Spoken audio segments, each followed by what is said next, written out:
안녕하세요.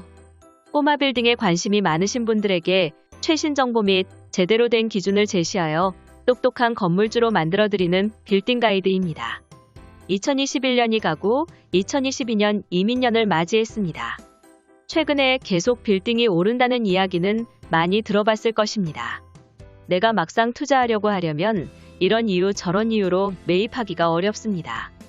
강남이 너무 오른 거 아닐지, 대출금리를 올린다고 했는데 공실이 나서 이자도 못 내면 어쩔지, 올해 대선이 있는데 부동산 정책이 변해서 가격이 떨어지면 어떡하지 등 우려가 많을 것입니다. 단도직입적으로 이야기하면 2022년 중순까지는 빌딩을 매입해도 괜찮습니다. 내가 사면 꼭지일 것 같고 내가 매입하면 문제가 생길 것 같지만 그때까지는 안심해도 됩니다. 2022년 초반은 문재인 정부이므로 주택에 대한 대출은 풀기 어렵고 빌딩의 강세는 계속 이어질 것이기 때문입니다. 그리고 대선에서 민주당이나 국민의힘 아니면 다른 당에서 대통령이 나온다고 하더라도 당선 후 100일 이내에 부동산 세금 정책을 바로 바꾸기는 힘들 것입니다.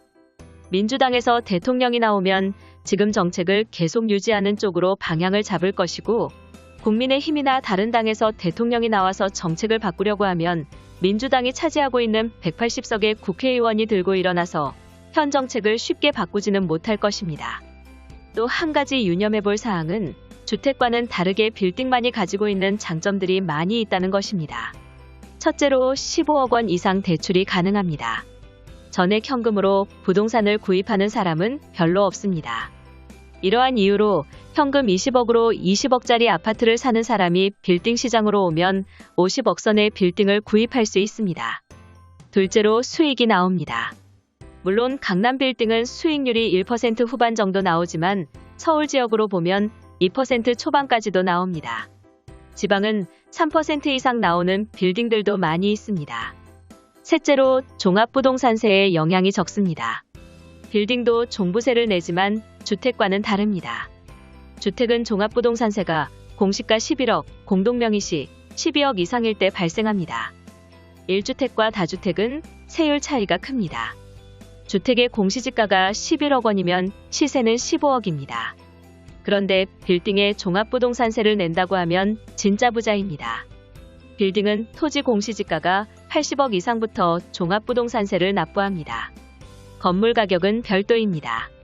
토지 공시지가가 80억이면 시세는 200억 정도의 빌딩을 가지고 있는 것으로 보면 됩니다.